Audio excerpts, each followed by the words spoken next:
Assalamualaikum warahmatullahi wabarakatuh.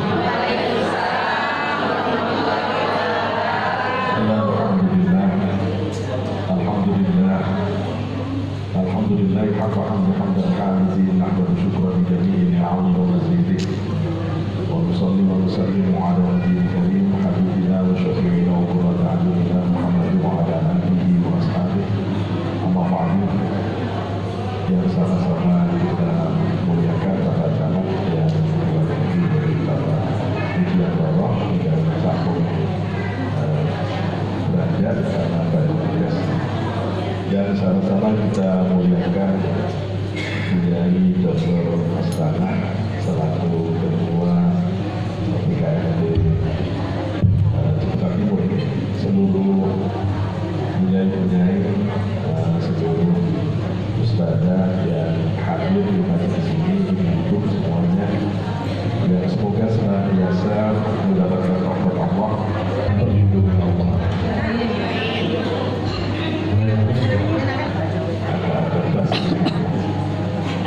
Alhamdulillah pagi ini bisa bertemu. Saya senang sekali dengan ibu-ibu membaca sholawat.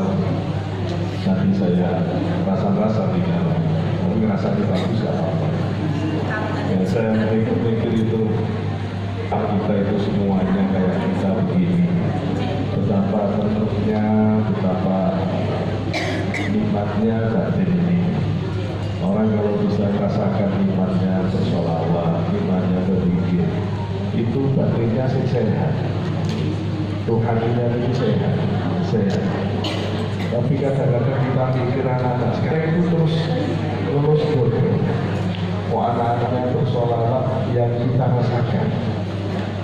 Kok anak-anak kita ini kok sudah agak beda? Walaupun namanya katanya generasi 4.0, tapi ya memang dia lebih canggih dalam gadget, dalam tiktokan, dalam apa. Disuruh baca sholawat, ya sih bagusnya ibunya.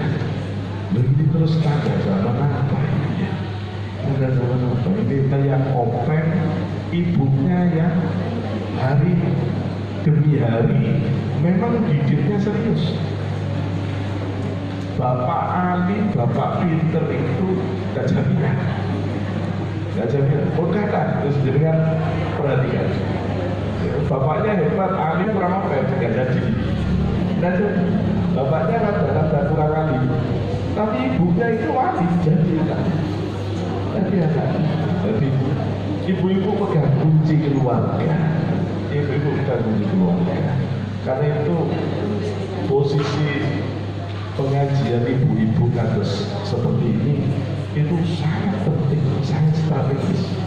Sangat strategis. Ibunya itu pastinya betul. Yang menunaikan puasa Ramadan. Kemudian pertanyaannya adalah kira-kira ibadah Ramadan kita kemarin itu diterima atau ditolak? Ya harapannya diterima pasti. Tapi pertanyaannya itu kalau ibadah keterima itu cirinya apa?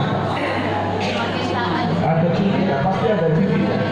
Gak mungkin ibadah diterima terus gak ada cirinya, itu gak ada. Ada cirinya. Apa cirinya, Bu? Kalau puasa ibu kemarin diterima itu cirinya kira-kira apa? Kamu tambah baik, betul. Berarti rajin ngaji, memang rajin ngaji semua. Jawabannya betul. Kalau ibu kepingin tahu orang selesai menunaikan ibadah itu keterima atau tidak, cirinya satu. Kalau mau diambil ciri umum, tambah baik. Tambah baik. Kalau ada orang sholatnya keterima enggak, dia saja tambah baik. Tambah baik keterima. Orang sudah haji, umroh, ibu lihat tambah baik enggak? Tambah baik, terima ibu haji, terima umroh. Ya. Orang puasa, selesai puasa ibu lihat tambah baik atau enggak? Tambah baik, keterima. Enggak tambah baik, tidak diterima. Kira-kira itu tambah baik atau tidak?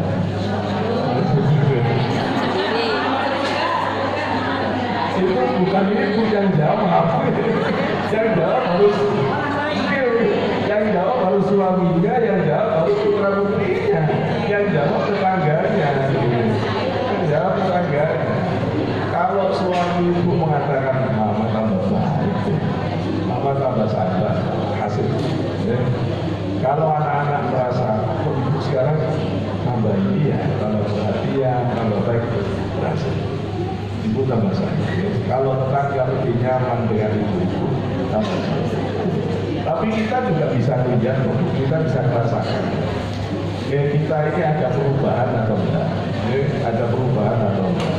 Nah, ketika kita berubah tambah baik, itu ciri batin kita tambah bersih, tambah bersih. Dan siapapun yang sudah berusaha di Ramadan membaguskan dirinya dengan berbagai ibadah, itu pasti dapat bayaran cash dari Allah. Pasti. Gusti Allah itu sangat murah. Sehingga kata para ulama, Abu Ali Al-Daqqaq misalnya dalam kitab Risalah Usaidiyah, beliau mengatakan man zayyana dhahirahu bil mujahadah hasanallahu sara'irahu bil musyahadah. Siapa yang rajin baguskan dirinya dengan berbagai latihan-latihan ibadah, puasa, sholat malam, tarawih, zakat, ngaji, sholawatan, itu semua mujahadah. Apa barokahnya? Itu bakal dibuka oleh Allah, batinnya itu tambah dekat Allah, tambah dekat Allah, tambah baik, tambah baik, tambah baik. Nah, cirinya apa? Cirinya orang itu dekat dengan Allah itu senang ibadah, senang ngaji, senang dengarkan doa, senang dengarkan sholawat. Itu namanya batin terbuka. Batinnya sehat, batinnya sehat. Banyak orang yang tidak senang itu tidak bisa dijelaskan kenapa ini senang, ini tidak senang. Yaitu dapat sama tidak dapat, batinnya kebuka sama tidak. Nah, ini barokah dari Ramadan. Sehingga dikatakan di dalam kitab Tadribul Qabilin, Abu Hasan Samarqandi beliau mengatakan, man shoma Ramadan walam yazdad khairan fadzalika ayatun annahu lam yaqbalillahu anhu. Siapa yang selesai puasa Ramadan kok tidak tambah baik, maka itu ciri Ramadannya tidak dikabul oleh Allah. Mudah-mudahan kita dijauhkan semuanya. Sama kalau ada orang haji man hajja fardhatan, orang haji atau umroh, jangan senang-senang. Karena kata para ulama, walam yazdad khairan, kalau sampai pulang tidak tambah baik, fadzalika ayatun annahu lam yaqbalillahu anhu. Itu ciri hajinya, umrohnya tidak diterima. Wong pulang haji kok tambah sikit, wong pulang haji kok tambah sombong, wong pulang umroh tambah bumedi, wong pulang dari tanah suci kok tambah susah disapa orang. Tidak diterima. Tapi jangan diomong, mau diterima. Wah, itu malah masalah kalau begitu. Tidak perlu dirasani, jangan terus kayaknya dia nggak terima deh juga. Kelihatannya itu tambah bercanda.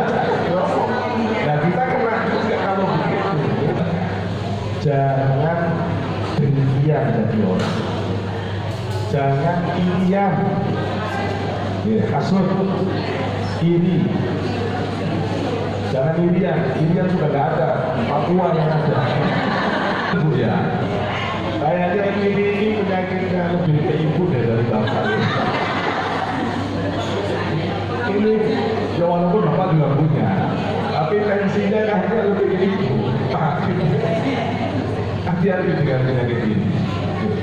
Penyakit ini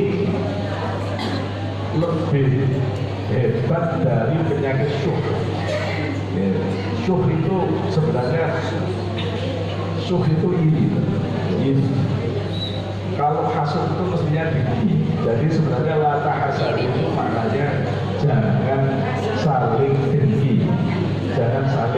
dengki. Nah, dengki itu di atasnya iri, syuh itu di atasnya bakhil, pikir. Nah, jadi yang paling pikir dulu. Kalau kepingin ibu tidak sampai ke sana, mulai dari pikir sudah biasa belajar. Jangan pikir jadi orang. Ini jangan pikir jadi orang. Dia belajar jadi orang yang sahih, dermawan. Yang sahih, dermawan. As-sahih, orang yang dermawan itu qaribun minallah, dekat Gusti Allah.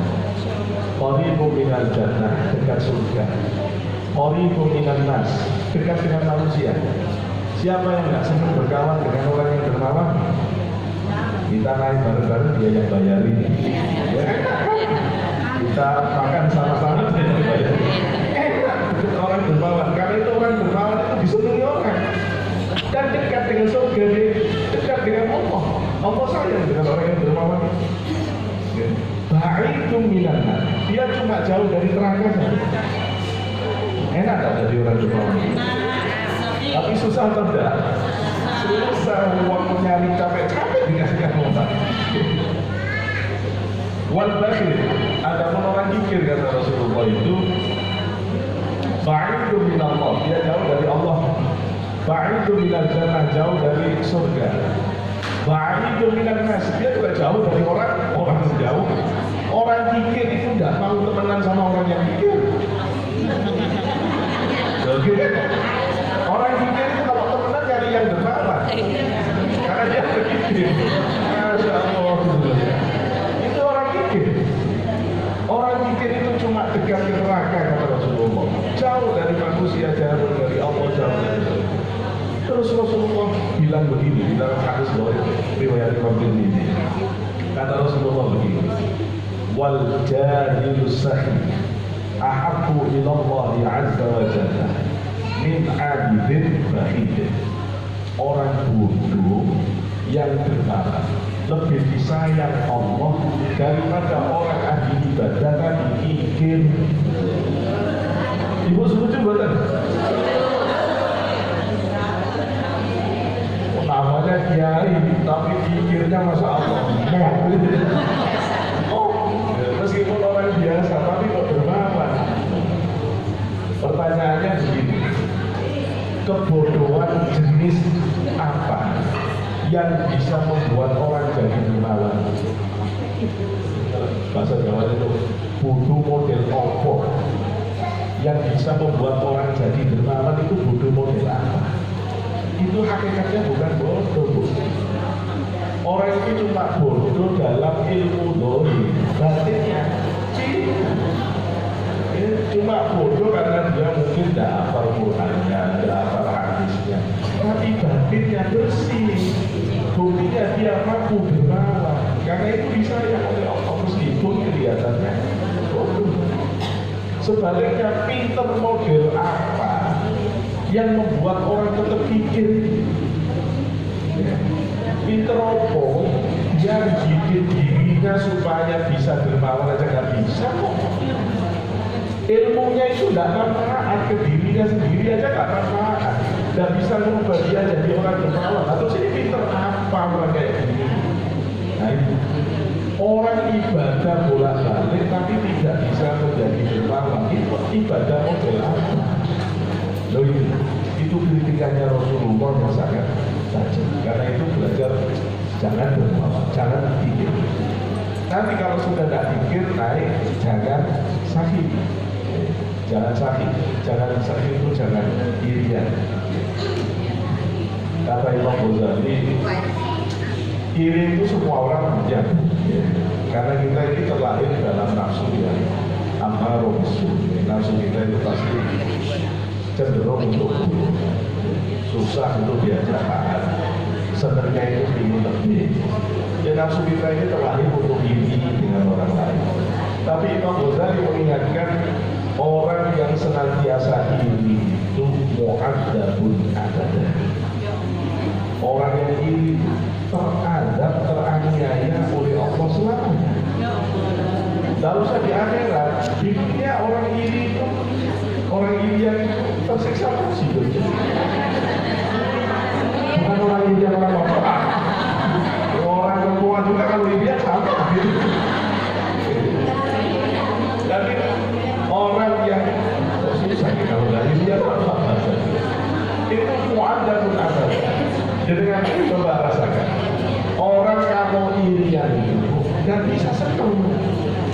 sudah punya jilbab bagus, terus tahu jilbab temennya lebih bagus, hilang senengnya.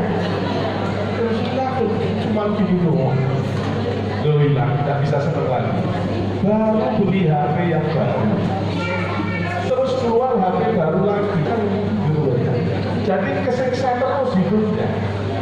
Temennya bisa ganti motor stres, temennya ngecat rumah ya stres.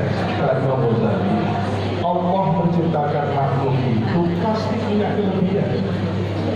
Semua kita ini punya keistimewaan masing-masing. Ada Ustaz, saya ini tidak ada, saya Quran tidak bagus, saya baca sholawat tidak enak, saya ini bangun malam tidak kuat. Ibu kalau buat sambal itu enak banget. Itu kelebihannya buat sambal gitu ya. Kelebihannya buat sambal. Kadang-kadang orang itu tercukupi hanya dengan satu kemampuan kok. Pinter buat sambal saja sekarang ini bisa di online kan sambal model itu laris gitu ya. Kalau orang itu terus-terusan iri dengan orang lain, kapan dia bahagia? Nanti lihat ini lebih, saya nggak bisa. Lihat ini lebih Allah berikan, terus disyukuri dengan nikmat yang Allah berikan. Diputuskan dengan lana amaluna walakum amalukum. Terus kamu aku. Wong kita punya takdir sendiri-sendiri. Belajar kona'ah. Yang lebih buruk lagi dari irian itu adalah hasud, dengki. Apa hasud itu, Bu? Hasud itu tidak cuma iri, tapi kepingin kenikmatan yang dimiliki orang lain itu hilang, berganti jadi miliknya ayo lain. Masya Allah. Ini orang dengki, kalau sudah dengki, Bu, ini yang bisa sampai nyehir, bisa sampai culas, bisa sampai memfitnah, bisa sampai ini kalau sudah dengki. Sehingga sampai Allah mengingatkan wa min syarri hasidin idza hasad. Kita ini disuruh berlindung kepada Allah dari orang yang sedang hasud, yang dengki. Karena orang dengki ini sudah bisa bahaya untuk orang lain. Dia bahaya untuk orang lain. Kenapa ada orang sampai disantet orang lain? Dengki. Kenapa kok sampai ada fitnah? Dengki. Kenapa ada orang sampai buat hoax macam-macam? Dengki. Gara-gara kepingin jabat di tempat itu, gimana caranya dia jatuh dari posisinya? Difitnah ini itu, nah fitnah muncul, hoax muncul. Padahal dia tidak melakukan apa-apa. Ini dengki dasarnya. Dengki dasar. Dicari-cari kelemahannya, tak jasus namanya. Cari-cari apa kelemahan orang ini, dijelek-jelek. Terjadi di muka bumi ini ketika COVID dan yang dinikahkan pada Ikrimah, dia dengki, iri dengki, akhirnya menjadi pintu masuknya pembunuhan. Jadi dengki ini hati-hati. Rasulullah makanya mengingatkan jangan dengki ya jadi orang. Sudah ridho dengan ketentuan Allah. Orang iri dengki itu tanda imannya lemah. Hidup ini sudah ada takarannya masing-masing. Kita ini sudah punya jatah rezekinya masing-masing. Sejak kita dulu dikandung oleh ibu kita 4 bulan 10 hari, Allah sudah tetapkan sodik umurmu segini, rezekimu segini, senangmu segini. Udah ada takaran. Tidak usah takut. Tidak usah takut. Allah itu kalau datangkan rezeki dari segala arah. Kalau dulu sendiri, dulu waktu saya jadi sekretaris ya, satu-satu hasilnya itu udah bismillah. Nanti rezekinya dari jalan lain jauh lebih besar. Tahu-tahu terus diangkat jadi konsultan jaga. Gajinya lebih besar dari itu, kali gajinya. Belajarlah menerima hidup. Seandainya Allah, mana saya nggak datang rezeki besar, sampai sekarang cuma gini-gini aja saja. Ya tak apa-apa, ya. Tidak apa-apa. Allah itu ngasih sesuai dengan kemampuan ibu. Kalau ibu ini memang pantasnya jadi orang yang dipercaya Allah, ya, menjadi talang rezekinya Allah untuk orang lain, tidak mungkin tidak kaya. Tapi kalau Allah melihat ibu itu punya uang sedikit saja udah berubah hatinya.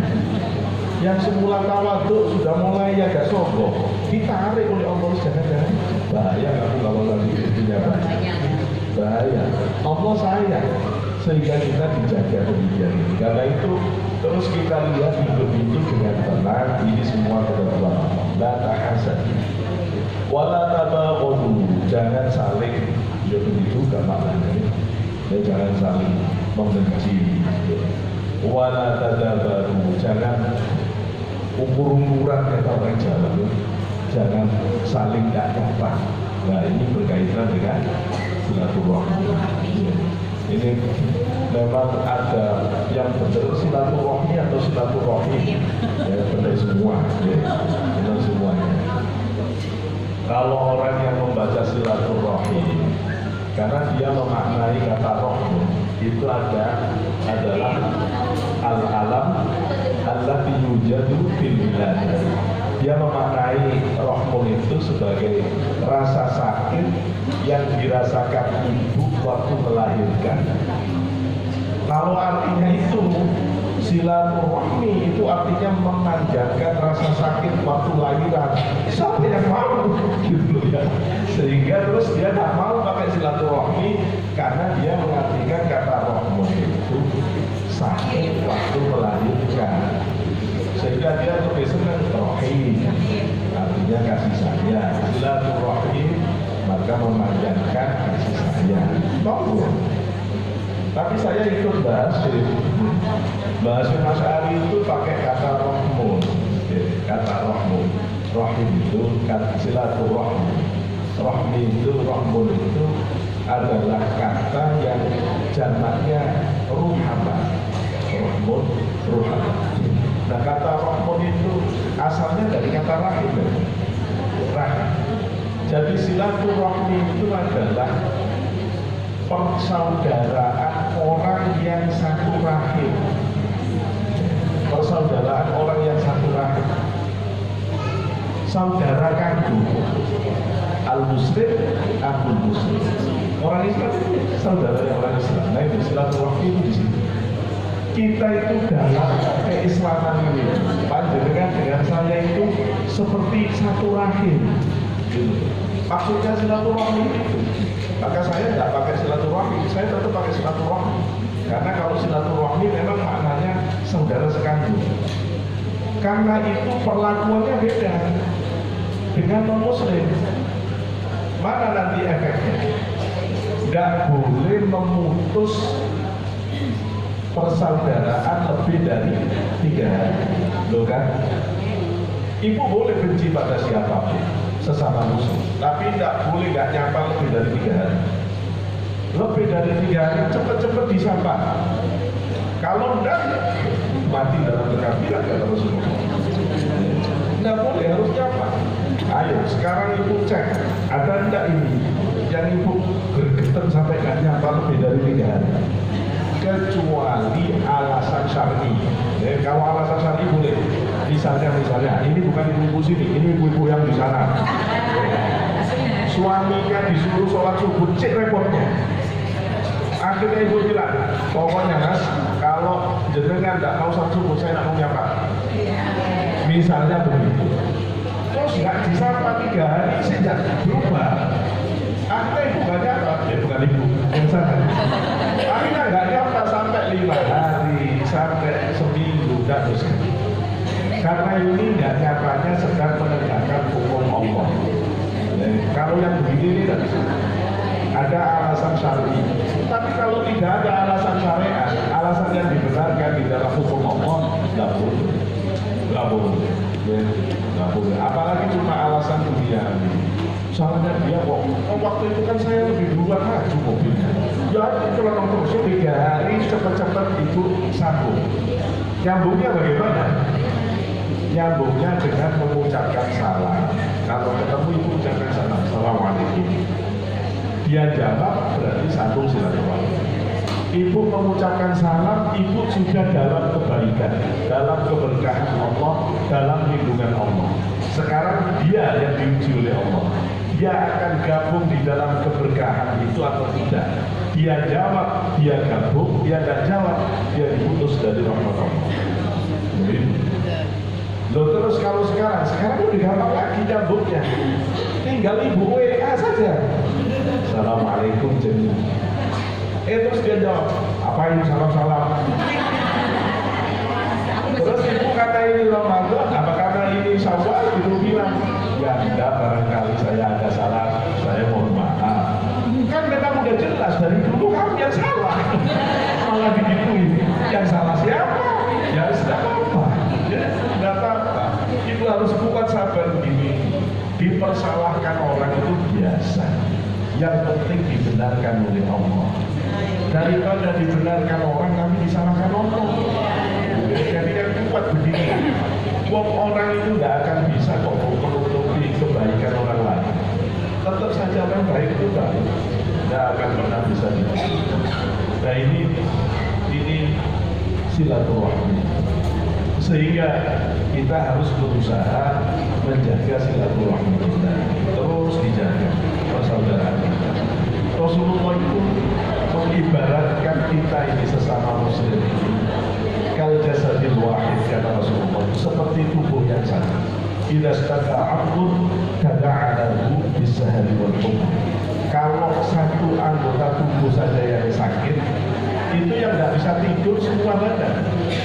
Jenengan kalau kena bumi ujung telunjuk, itu yang kesakitan cuma ujung telunjuk, terus yang lain ketawa gitu.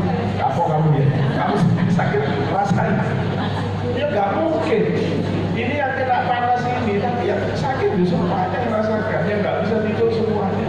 Pertanyaannya, kita ini sebagai sesama umat Islam sudah begini atau tidak? Ruwet kita ini. Kadang-kadang sesama muslim itu bentrol terus. Gara-gara satunya lebaran Jumat, satunya lebaran. Dan kekurangan orang lain itu akan langgeng hubungan kita dengan siapapun. Tapi kalau itu ditegur oleh Allah, Musa, kenapa kamu kalau mau dakwah ke Fir'aun itu tak lihat kalau bahasa kita itu kesempatan mau marah, pengen cepat selesai, Padahal Nabi Musa itu sudah lama lebih dari 40 tahun. 40 tahun masih dikritik oleh Allah. Masya Allah. Kita enggak, karena kita buka pengajian yang datang 10 orang, buka sekali, 2 kali, 3 kali, 4 kali, ya Allah ditutup tak? Gak jelas kan? Udah jangan. Ngaji itu bukan kata jumlah orangnya, meskipun orangnya 3, nilainya 1, jangan terus. Kalau ibu bisa lihat para malaikat yang menyaksikan yang hadir, penuh ruangan ini, mendoakan semuanya untuk dimaafkan oleh Allah, diampuni dosa. Kata Imam Ghazali, ibu bahas satu bab dalam majelis ilmu lebih baik daripada ibu sholat 100 rakaat. Ayo sholat 100 rakaat kuat. Ini ngaji begini sambil ketawa-ketawa sudah lebih baik, gitu loh. Sudah lebih baik. Betapa tingginya pahalanya di ilmu itu. Kita cepat-cepat dapat maafirah Allah, dapat ampunan Allah, dikabul semua hajat-hajat kita. Sampai ada malaikat yang selalu muter-muter juga kalau ketemu majelis zikir, majelis taklim, ikut ngaji. Terus ngaji bertangan saya. Di dalam Aulia Abu Nu'aim al-Asbahani, guru dari Imam Bukhari, menceritakan hadis ini dari Rasulullah. Terus Allah nanya, malaikat itu orang lagi ngapain kumpul-kumpul? Oh ya Allah, itu lagi yuhamidunaka wa yumajjidunaka wa yusabbihunaka. Itu lagi memuji-muji kamu ya Allah, lagi mensucikan kamu ya Allah. Terus Allah nanya, ya itu loh puji-puji aku, itu Allah sudah tahu aku. Malaikat mengatakan, demi Allah belum ada satupun yang bisa ma'rifat sudah melihat kamu ya Allah. Tidak ada. Terus Allah tanya, malaikat, kalau mereka tak buka hasilnya bisa lihat aku kayak apa? Tambah hebat. Kalau dia tidak tahu aja sudah tahu, apalagi tahu. Terus ditanya oleh Allah, itu sebenarnya ngapain sih kumpul-kumpul begitu, nyari apa? Nyari jabatan yang nggak ada yang produk. Malaikat periksa, bu, ada dengan umum. Semuanya kita diperiksa, terus dilaporkan. Semua kepingin masuk surga ya Allah. Semua kepingin masuk surga. Terus Allah nanya, dan mereka pernah lihat surga? Tidak ada ya Allah, tidak ada yang pernah tahu surga. Kalau sekarang surga tak buka bagaimana? Tambah hebat kepinginnya, tambah hebat ibadahnya, tambah hebat ngajinya. Yang ditakuti apa? Dicek oleh mereka, takut neraka semua ya Allah. Terus Allah mengatakan kalau mereka lihat neraka bagaimana? Tambah hebat menghindar dari maksiat, tambah taat kepada. Kemudian Allah mengatakan, Pak Ushidu bi anni astaghfirullah lahu. Saksikan oleh kalian semuanya bahwa aku mengampuni dosa-dosa orang yang ada di majelis taklim. Terus malaikat itu protes. Malaikat protes gini, ya Allah, ya sudah semuanya diampuni tidak apa-apa. Tapi itu ada satu dua yang ngajinya kepaksa. Aslinya dia tidak mau datang. Cuma di WA itu terus akhirnya suka. Jadi dia tidak lihat ngaji, ya Allah. Terus dilaporkan lagi oleh malaikat, ya Allah, itu yang satu itu tidak lihat ngaji, dia lihat jualan jilbab. Yang satu lihatnya lihat ini, bukan lihat itu, ya Allah. Allah mengatakan, nggak mungkin. Kalau satunya sudah diberi kebahagiaan, terus yang lain dibiarkan, nggak mungkin. Semua yang terlibat di dalam ngaji, zikir, majelis taklim begini dapat ampunan semua, dapat ampunan semua. Termasuk ibu-ibu yang masak, termasuk yang ikut bersihkan ini dan semuanya dapat, karena dia termasuk bagian dari majelis ini. Kan hebatnya orang kalau ngaji itu begini, ngaji. Nah, kembali ke persoalan silaturahmi tadi. Jadi orang itu diminta oleh Allah supaya kita ini kuat jaga silaturahmi, maka jangan lihat buruknya. Nabi Musa terus diingatkan oleh Allah, Musa, kenapa kamu kalau kuliah Fir'aun kepingin cepat selesai? Dan kenapa aku masih ngasih umur panjang ke Fir'aun? Fir'aun itu jahatnya jahat. Fir'aun itu kalau ada 10 perempuan hamil dijaga satu tentara. Orang hamil dijaga, bukan dijaga diamankan, dijaga untuk ditunggu lahirnya. Lahir laki-laki langsung dibunuh, lahir perempuan dihina-hina. Mau lahir apa terus? Jadi susah hidup itu. Tapi Allah masih kasih umur panjang. Nah terus Nabi Musa itu nanya ke Allah, Fir'aun itu baiknya apa?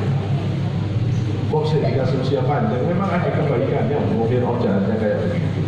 Allah memilih